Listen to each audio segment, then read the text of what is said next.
Miami's hot, hot, hot, hot fire. Miami's hot, hot, hot, hot fire. Hello, welcome back to my channel. It's your girl Sharon, aka the Melanin Nostalgic Runner, and we are back for another episode of The Real Housewives of Miami. This is season 7, and this is episode 4. It's called Boogers and Birkins.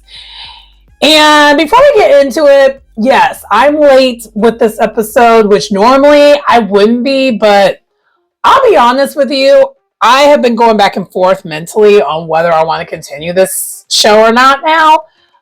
Just because I was actually very, very, very offended by what happened last week. I don't know. My tolerance for the BS in 2025, I don't really got it in me anymore, especially the way the world is. And when it comes to microaggressions, and calling someone aggressive, using the words of being attacked, and playing the victim with the race of it all. You know, it's the whole adage of people trying to tell people, like when people try to tell me it's not about race, it's always about race. Okay? Race, classism, all the things. The isms. There's always an ism. Okay, let's be so for real. There's always an ism, especially in the United States of these Americas and the way the world of today.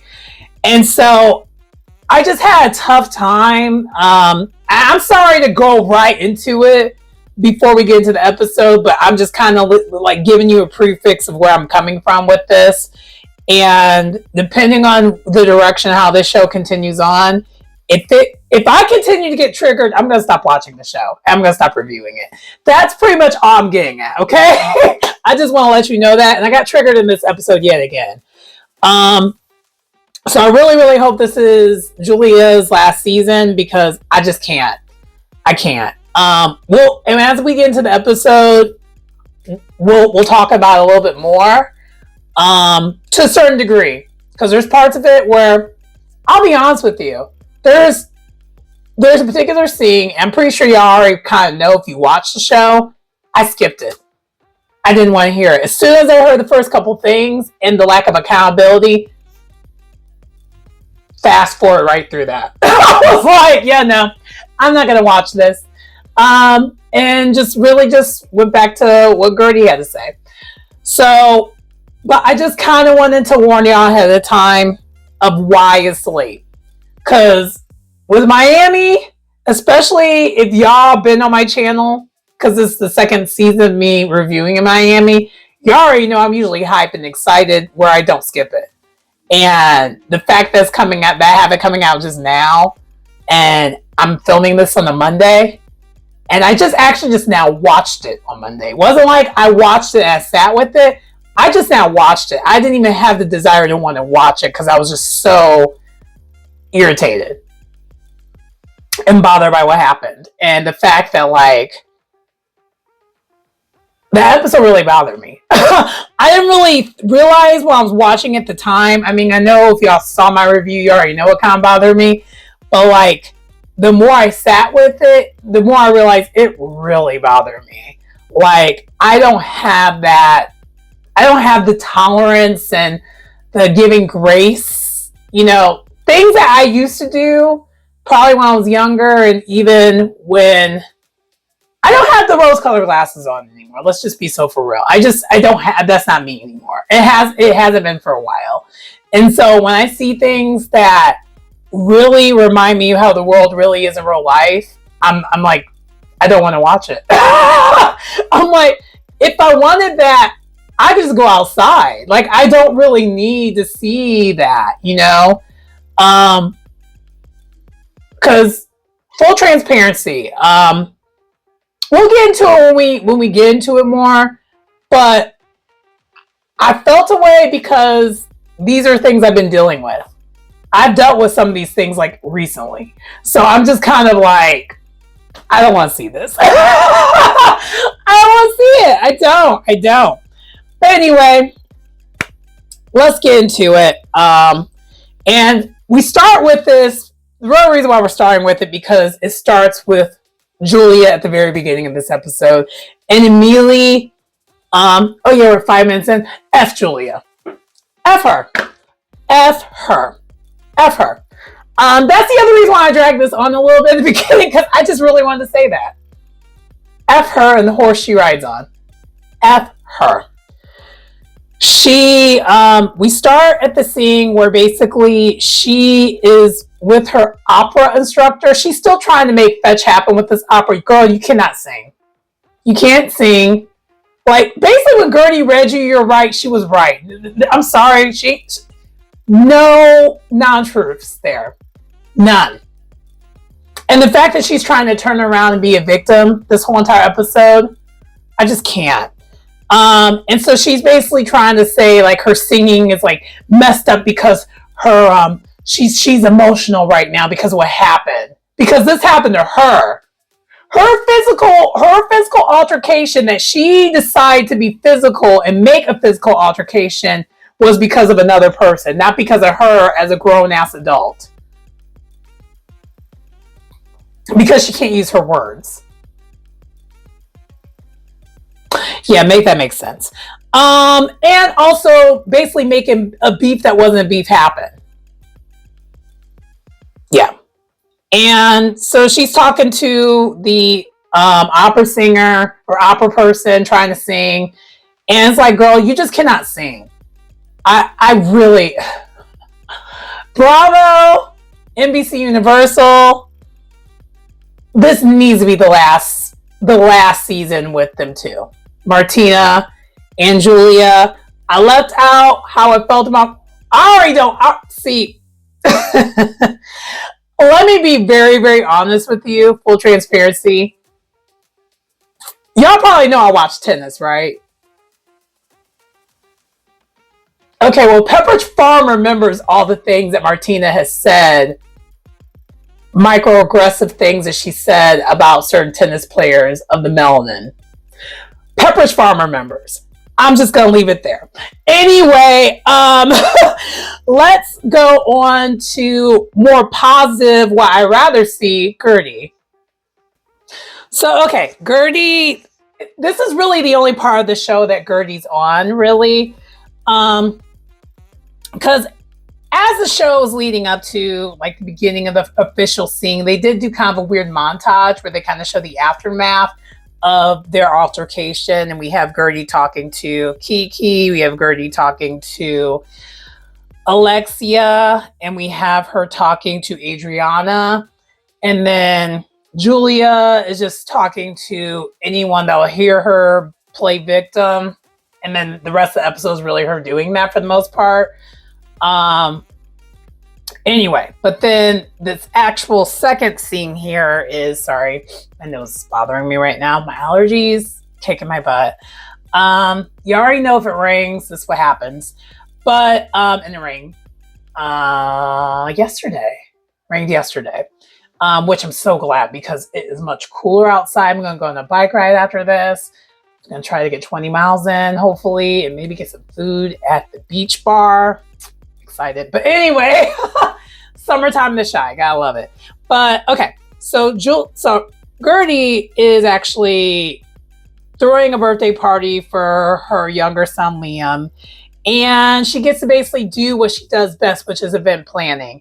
And so she apparently... Liam loves Halloween, so she's like putting her eggs into that and just doing that instead. Even though she's not, apparently right now she's not working as much. She's trying to, balance the family and career life, along with just taking a break because, hello, she just got done dealing with the fight of her life with cancer. And so she's basically doing this as a hobby right now. She's doing this decorating as a hobby because she loves doing it. This is like what she does, right? Because she's a very well-known wedding planner who's very successful, who technically doesn't really need the show, but she wants to be on the show. Unlike some of the ladies. Anyway, but then she basically, the theme of this was Panic at the Disco. And I'm just like, dang, I know she costs a pretty penny for a theme, but I was like, oh my gosh, she's so talented. She's so talented. Also, too, let me address one more thing. So, remember how last episode where she kind of made this comment about, oh, there's no tip jar, thank God? That was a callback. For those who don't know, that wasn't her saying not to tip the bartender, not to take care of that. She actually was making fun of Alexia because Alexia was saying that about when Gertie was trying to plan her wedding event. Because really, you should be doing the opposite. You should have that out there because you should be taking care of your bartenders. So it was a callback to, I believe it was like, it was a very first season of the reboot. Is when Gertie was originally Alexia's wedding planner when she was getting married to Todd, which that's a whole entire mess. We'll get into it later on in this episode, or in this review. So that was a callback. I don't think a lot of people caught it. Some people caught it. That's kind of why I didn't even really discuss it because I was like, it wasn't really that big of a deal. But some people read it wrong and thought she really meant that you shouldn't be taking that's tacky, that you shouldn't have one out there. You should be taking. No, she was making fun of Alexia being that way. That was shade anyway. So after that, she is talking to Russell. She's like, I'm glad I'm doing something that's making me happy right now because Gertie is definitely distraught about what happened to her. And as she should be, because I would have been very distraught. Well, I probably would have been in jail. I wouldn't have been distraught. I would have been in jail. I don't think I would have that kind of self-control. And especially because she has children and she has a career she's allowed to lose. So I know why she was, kept it the way she kept it. But I don't know if I have that in me. Full transparency. But maybe I do because actually, yeah, unfortunately I do. I lie. Well, no, I don't know because even when it came to some of the things that has happened to me kind of this year, which is kind of similar, like this microaggressive stuff, I've never had someone actually physically attack me. And for those who keep trying to minimize it, like she just threw water, that's assault. Okay? I can sue you. If you were to do that to me, I can sue you. It's assault. Anyway, but I love how Russell described it and broke it down for those who are not understanding it. A woman who's much taller than her, bigger in stature, standing over her, basically doing this to her in the face, doing basically all the aggressive stuff that she was accusing Gertie of doing to her, that's not okay. As everyone just watches on like they're in a play, yeah, I would be triggered as well. And the one person that you thought would maybe had your back didn't have your back and said, no, you need to dim your light. You're doing too much. The person that looks like you saying that, yeah, I would feel away. I would. And so I don't blame anything that Gertie said. And Gertie just was like, she just started breaking down crying because she was like, I haven't felt this kind of humiliation since, because it basically was humiliation since like high school. And I was like, ugh, she's not wrong. And I just felt so hurt for Gertie because I get it. I've had a couple of altercations kind of recently this year. And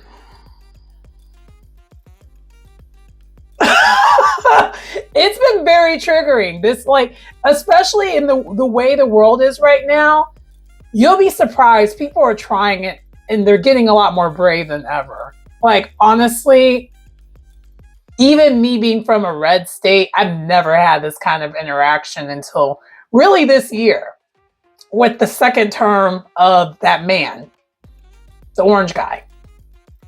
So I get how Gertie feels, and it's really, really sad. Yeah,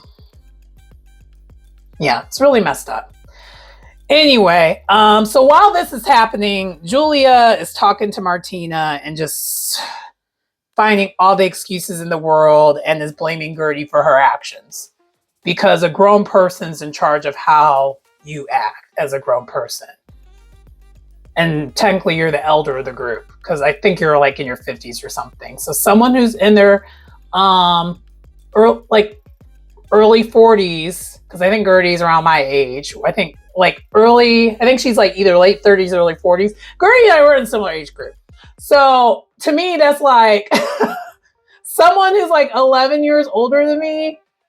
I'm the reason why you act the way you did.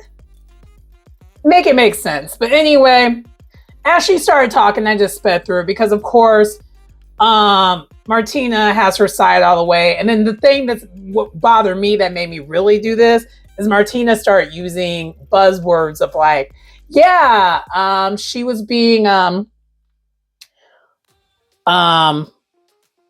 don't think she's aggressive, but she used a similar word to that. A word that was a buzzword that can be associated with this in a negative connotation. I was like, okay, I'm done. I don't care what that side has to say. I'm done. But anyway, let's move on. Okay. So then after that, we have Larsa meeting Stephanie. So Stephanie, the newbie, hey, girl, hey. And they're flying from Miami to Orlando, Florida to get her dogs. And so we basically meet Stephanie for the first time. We meet her parents. We find out that she apparently basically Larsa and Stephanie met through Carolyn Stansberry, which, you know, is a fellow housewife from the Housewives of Dubai and also the Ladies of London, another Bravo show that happened from before.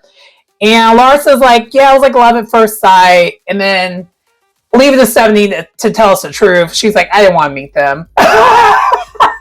She's like, I was literally just yachting and just doing my own thing, but whatever, it is what it is. And so then as they're hanging out, Stephanie asks, like, so what's going on with like Lisa? She's basically trying to get the rundown of the group a little bit. And then really the only two things she's really talking about is like, so Larsa recaps what happened between Gertie and Julia. And Larsa, for as much as you be trying to act like you one of us, the way you just made such lightness of what happened, saying that she got baptized, respectfully, you can go to hell. I don't like that. I do not like that. Anyway, so then while that is happening, and Stephanie goes to get her dogs and meet her parents, we have Marisol. She contacts Larsa, and we find out that Marisol hung out with Alexia, and Alexia now they're talking about extending the timeline for when the divorce needs to happen. So basically, we kind of already knew, like, basically Alexia is being desperate. Like, I don't understand why she wants to just stay with this man. And of course, everyone's giving this look like, what? Like, why is she trying to just continue on with this guy? But that's what she's at right now. And I believe that's when, I'm trying to remember,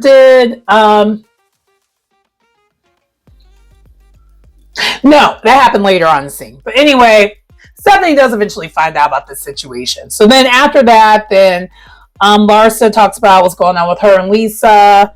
And then from there, we then go on from there. Because Larsa's full of shit.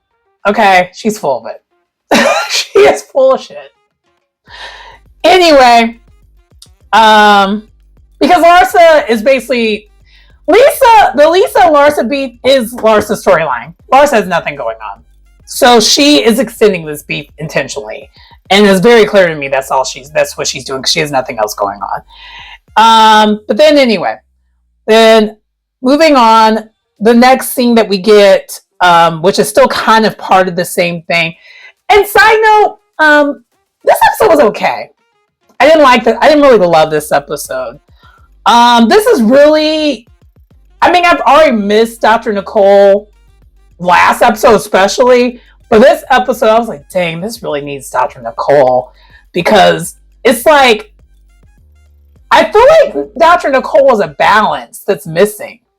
There's no balance here with this group right now. There's no balance at all. And Dr. Nicole was the balance. She was like the most sensible one in the group, and there's really none of that here. Even, and like really Stephanie's too new to give that kind of energy. But anyway, so then the extension, so after this, they get done, and we basically then we go into the next scene. Yeah. I got a little bit mixed up. So anyway, next scene. Okay, so then the next scene we have Lisa they're at Lisa's, and Marisol pops up to talk to her, and then Alexia joins in too. And Marisol is catching up Lisa with what's going on with Todd and Alexia of it all. And side note, I'm curious. I'm wondering how this is going to work with Alexia and Marisol going back, because I'm not sure if Alexia is going to appreciate how much Marisol is just talking all this stuff about the situation, how much he doesn't approve of it. But we'll find out. I guess we'll see. But then outside of that, then we find out that Lisa knows everything that's going on as far as like what Larsa said about her while she was gone. And she's trying to deal with like her dad's death. And because, I mean, she literally just buried him. And so she's dealing with that. And then she finds out that Larsa's saying all this stuff about her.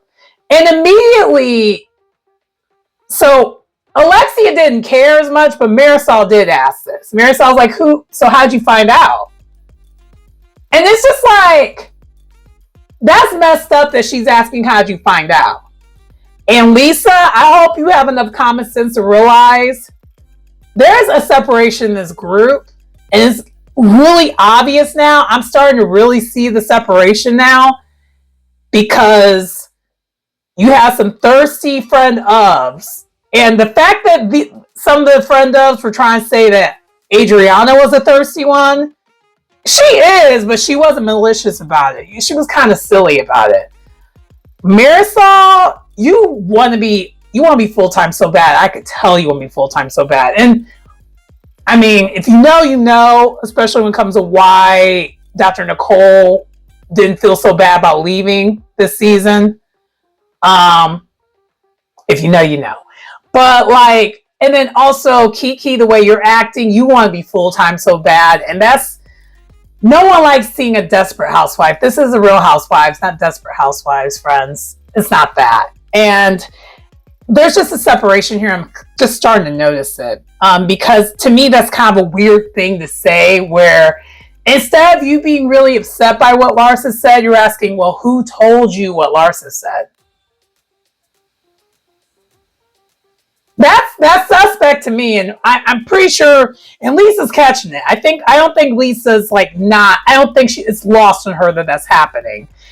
And so, anyway, so basically she's like, it doesn't matter who said it. And I love that Lisa, see, that kind of almost makes me think if Lisa would have been at that event, I don't think it would have went down like that with Gertie and Julia. I kind of don't think it would, because Lisa to me is like kind of just like, she's like, I ain't gonna say who told me. I'm just like, oh, thank you. Someone has her back. Someone has her back. You kind of are getting a hint. Like, it's already a hint of what's happening here, because it's kind of foreshadowing. But anyway, so then basically they talk about it, and Lisa's like, yeah, Larsa wanted to do all that. I showed a picture of my dead dad to her. I sent her a text of my dead dad, like, you're going to do this while I'm burying my dad. I sent her the pic. I was like, Lisa! Girl! One thing about Lisa that I think is different, and I think I said this, I've said this to y'all before. Lisa can be unbearable and annoying, and she's definitely like self-absorbed. And Lars is that too. But like Lisa is a more tolerated version of that. Like I can tolerate Lisa. And Lisa's kind of just funny to me. And her self-absorbedness doesn't come off as much as being like malicious or self-centered. Like it's not as, I don't know how to describe it. Like it's self-centered, but like she's like, it comes off as she's unaware that she's self-centered versus like I'm self-centered and I don't care. And there's a difference, if that makes sense, because the way you act, sometimes the way you act when it comes to that is very different, because the awareness of you being that way and you don't care, that's a whole nother thing. Because I'm like, okay, that's a choice. And with Lisa, I just think she just doesn't realize how self-centered she is at times. I don't think she really, and really, if she was really to think about it, I think she wouldn't take a beat. She probably would try not to be like that as much. That's the difference. Okay, there we go. I was trying to figure out what the difference was. But anyway, so then that's it with that scene. Okay, so next we have this brief scene with Kiki and her daughter, and they get her dad from the airport because we know that she's trying to rekindle her relationship with her dad. And this scene actually made me miss Dr. Nicole the most, because it literally reminded me of Dr. Nicole and her dad, because these Caribbean men apparently is similar vibes, where her dad, we found out her dad, which side note, Kiki's dad is fine. But a lot of Haitian men are fine. I always made this joke because this is years ago. So years ago, I was in a relationship, and I went to see my friend in the Baltimore area, and because we learned that Baltimore is not part of the DMV, it's adjacent, but it ain't that. But I went over there, and we went out, and there was this. Oh, this dude was fine. Fine. I'm not someone who's ever cheated on my partner, but I almost did. He was Haitian and fine. I was like, oh no. And my friend was like, yeah, the Caribbean men are all up in the East Coast. I'm like, see, I would get in trouble. This is why I need to stay in the Midwest, where they stay in the Midwest. But the thing is, I kind of got the vibes even when I went to Puerto Rico. I was like, yeah. But anyway, here I go, lusting over Kiki's dad. But apparently a lot of us do this, because he has like 7 kids. We find this out, and we find out that Kiki has a younger brother who's like 3 years old, and Kiki found out in real time, which is very similar to how Dr. Nicole found out in real time about all her younger siblings. And Kiki, of course, did not take it well. And I was like, dang, this reminds me of Dr. Nicole. And I kind of miss Dr. Nicole. But yeah, so that's kind of the brief scene. But the whole entire time while all this is happening, her daughter Summer is just being cute. And Kiki's just getting triggered because she's like, you're having all these kids, but you're like not even spending time with your grandkids. What is that? And yeah, it's definitely a work in progress of her rebuilding her relationship with her dad. But that's it. That's pretty much it with Kiki. Other than Kiki being an 8-ish person when it comes to like throwing Gertie under the bus again. But we'll get to that when she does it. Okay, so then next we have Marisol, Larsa, and Julia. They are meeting up to basically introduce Stephanie to the others. And so Stephanie arrives, and apparently Alexia was supposed to join them too. It turns out Alexia claims that she had migraine and she can't make it. And Larsa's like, she's sleeping with Todd right now. That's why she ain't here. Because they're they're basically continuing to talk about how Todd, like Alexia cannot be done with Todd. And even the producers, I forgot if it was this scene or another scene, they asked Marisol, what do you think will it take for Alexia to be done with Todd? She's like, stop sleeping with him. Like, I was like, duh. I was thinking the same thing. I was like, dude, it's the sex. Like, she's stigmatized. I don't think it's anything, like, it wouldn't be anything else, like, at this point. Especially as someone who's been in toxic relationships in the past, a lot of my relationships that have ended that were healthier, that was never like, there was no holding on to it anymore because that part of the relationship was already over with before the relationship was over with. Now the toxic relationship, that was pretty much in the messed up way, it was kind of what the relationship was based upon. It was like the physicalness of it all. And so whenever that would come back into play, it was like I was back in the web again. That's pretty much what's happening with Alexia. Now, you could argue if she's a little too old to be dealing with that kind of situation at this point in time. I'm not judging. It is what it is. I guess for me, though, last time I've ever had that kind of a situation, I was in my 20s. And like early 20s. Not mid. Early 20s. So, but I get it. I guess is what I'm getting at. Every person, I wouldn't even say woman, every person has that one relationship, or if you haven't, God bless your soul, that's great. But I feel like everyone has had that one relationship where this kind of thing happens. A lot of times you get it out of the way earlier on in life, but sometimes you don't. And apparently Alexia is just now at that point where she's getting this kind of relationship. And really, if you think about her relationship history, that kind of checks. Like, she went from dating like basically cartel guy to dating and to be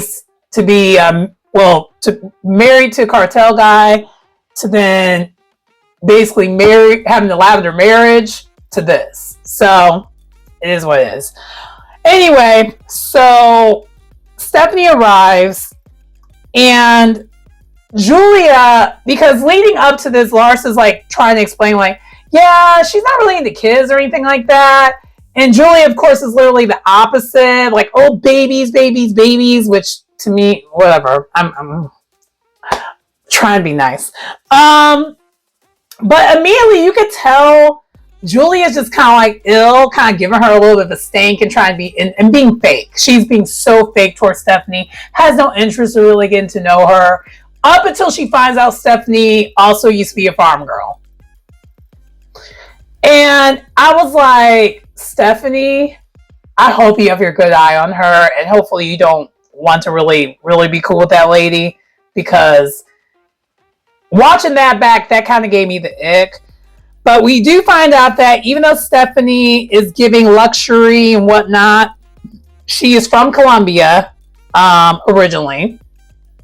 And so she used to like do all this. She used to be, work at a farm. Like, she's like that's her background, like in Colombia, before she moved to the United States. And we also find out about her partner, her husband, who was like the successful real estate guy. So she married into wealth, even though she was already doing well off for herself. And now she has a little bit more help. Her husband is older, so they are in an older relationship. And she thought prior to meeting him, that wouldn't be for her, but then she met him and that kind of changed. And so, yeah, that's kind of what's happening. We find out, though, that Stephanie did get invited to the baby shower. Well, she kind of invited herself. The other thing that was kind of odd was Larsa thirstily touched her Birkin, and she's like, leave the Birkin alone, don't touch my Birkin.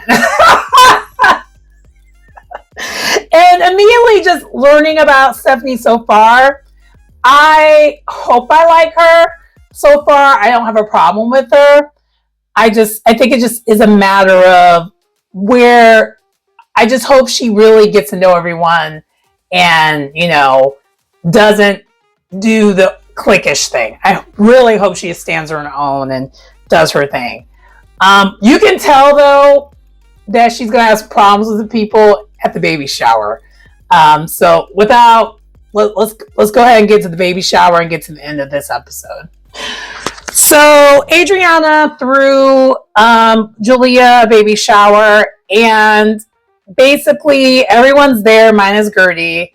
And the reason why she's not there is because she's actually in New York, and we actually find out she was at that time she was in charge of running, like basically ringing the bell, the stock market bell, for breast cancer. She's basically she's booked and busy. She ain't got time for this show.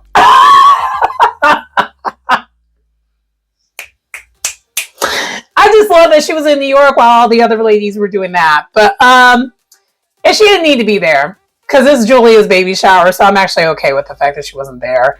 And basically, then after that, basically Adriana, this whole entire episode was like, look, at this baby shower, she's like, I don't want this to be a chaotic baby shower. I need this to be peaceful. Even her and her little digs that she was doing with Alexia, they kept it cute because they were trying to be like, this is their baby shower. Let's not do all that. Of course, we know that didn't last because it's the Housewives. But basically, Stephanie finally meets Alexia, and Stephanie does the thing that she shouldn't do to the person you really shouldn't do it to. She gave unsolicited advice to Alexia, Mrs. Know-It-All, about her and Todd's relationship. And previews, we're seeing that is a thing of Stephanie. She's bossy. She likes to give unsolicited advice because the preview we see she kind of gets into it with someone else next episode. But she basically was like, yeah, she's like, but she was trying to like hype her up. Like, look, once something's in the trash, you don't pull it out of the trash. You leave it there. And she was referring to Todd. And Alexia was taken aback. She's like, I just met you. You don't even know me. And you don't know my relationship. Be talking about it. Which, honestly, Alexia's right. But at the same time, she should be like, okay, thank you. I know you're trying to hype me up. Okay, thanks. And just kept it there. But you know that's going to be a problem. You know, that was a little foreshadowing, I feel like, because we wouldn't have left it there if that didn't mean anything. And then they're talking about it. And then also Stephanie meets Lisa. And then Lisa finds out there was an event that she wasn't invited to. And she's like, why was I invited? And why? Was Marisol like, She's like, because Larsa was there too. Lisa's catching it. I feel like Lisa's like, oh, okay. I'm being like, y'all trying to ice me out. Okay. Because I feel like they're trying to ice certain people out to make room for like the people who are friend ofs be full time, which is messed up, but I can see it. Lars is doing it. Julia's doing it to everyone because she knows she's not interesting enough to be on the show. She should have been off the show like 2 seasons ago. She should have been a one season wonder. But anyway. And then after that, then they kind of go into the whole baby, they're doing like the games. Well, first before they do the games, Adriana does a speech because she's the host. And so first, okay, hold on. Let's talk about a couple things. So initially, Julia requested for Stephanie to sit next to her. Instead, the person who hosts the baby shower sitting next to her. Again, Julia is trying to ice Adriana out. It's pretty obvious to me. And Adriana was like, no, I'm the one who's throwing this, so therefore I'm going to sit next to you. You just met this lady. That's weird. Which it is. And then the other thing that happened was Adriana did this speech at the beginning, just thanking everyone for coming because she's the one who threw the party. And then Alexia tries to step over and do a speech too, but then Adriana kind of caught it. She's like, yeah, like the past 3 years. And she's like, yeah, the past 13 years, like So Adriana has clearly known Julia for some time. And so, like, yeah, no. And that was kind of weird and awkward. We'll see how that all plays out. But I feel like we just need to pay attention to these things.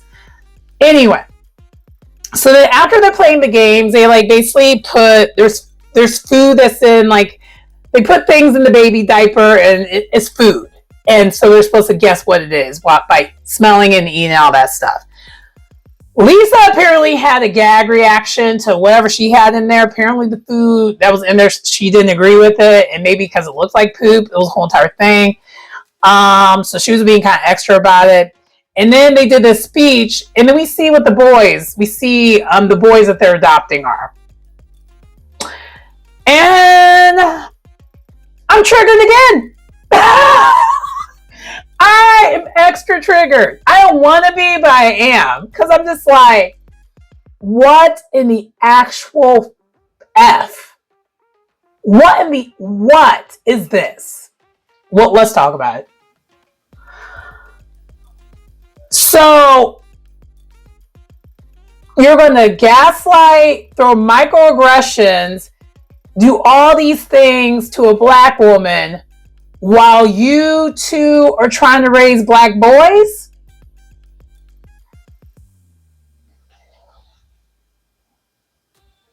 And again, Pepperidge Farm remembers how some of the things that Martina has said throughout the years in her tennis career and as a commentator.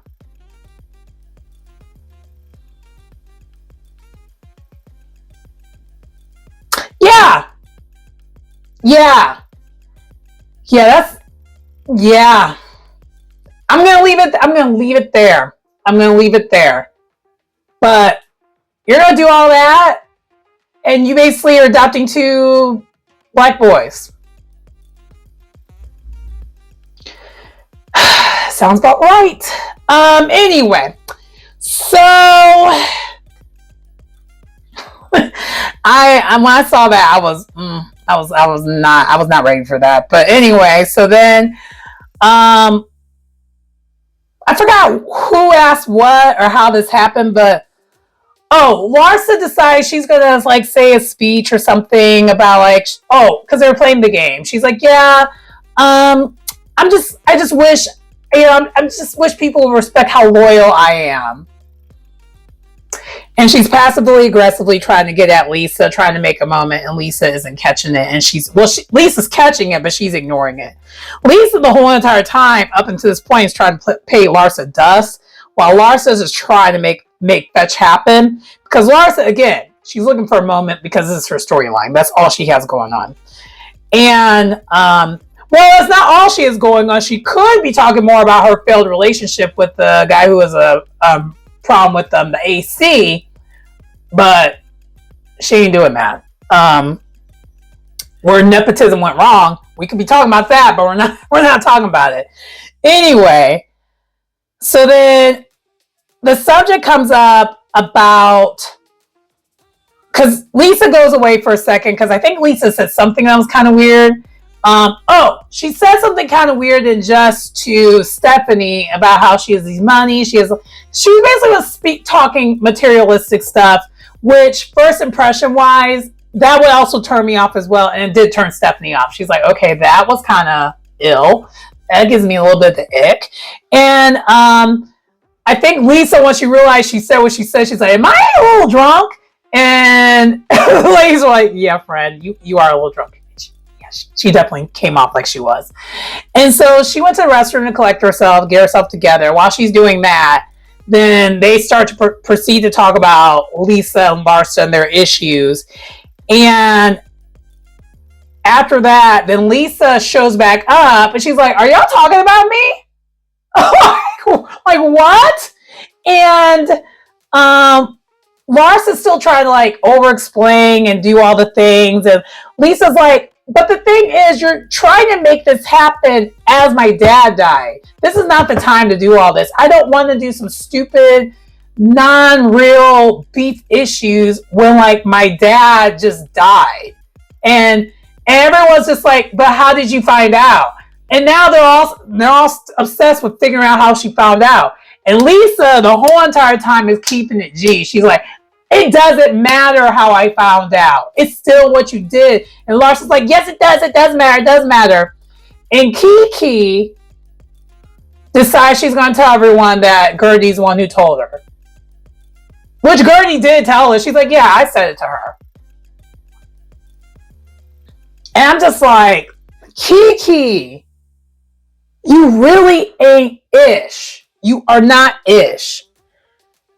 Oh my God. And so it gets basically escalates really quickly, and Lisa is so annoyed and just so pissed. She just starts crying because she's like, it doesn't even matter who told me. It's just the fact that you did that. Like, it's so rude. It's so disrespectful. You're not a friend. She's going off. And she's like, I'm leaving. She's like, I did not want to make this baby shower about me, but you just tried to make it about me. And I'm not trying to do that. Her being extra did kind of make it about her, but I really don't think she was trying to do that. I think she was really trying to leave it alone. And then Lisa leaves. And then that's really the end of the episode. And I don't know how I feel about this season so far. It's missing Dr. Nicole. Dr. Nicole is actually, it took me a couple episodes to realize it. That's what's missing. It's missing Dr. Nicole. I think Stephanie will be a nice addition, but I think she doesn't have that cool, calm collectedness of a Dr. Nicole. There's too many Spitfires and too many kind of chaotic, kooky people on this cast where you need someone who's just normal. And Dr. Nicole was the normal that just had the shmoney. And she was like the bridge for the most part, even though they try to, make her leave. And honestly, I think if it wasn't for her having the child, she would have stayed on. And I think she has a podcast now, and I think she did allude to that. She had pretty bad postpartum, so she didn't want to be on the show. Which child, understand that. I wouldn't want to be on no show like this. It's already high stress, and then you're suffering from postpartum on top of it. Especially if you're someone who doesn't really need the show. Yeah, I totally get that. But anyway, that does conclude the review for The Real Housewives of Miami. Let me know what your thoughts are. Again, I'll let you know. I will definitely let you know if I will continue to review this show or not. But I am just going to give you the warning. If it does continue with that direction of that triggering type stuff, I may not be able to continue. So they gotta, honestly, picking on Gertie was the wrong road. I'm just going to say that. But anyway, that does conclude the episode and my review. Please like, comment, subscribe to the channel if you get anything out of the content. It's your girl Sharon, aka the Melanin Nostalgic Runner. I will see you next time. Bye.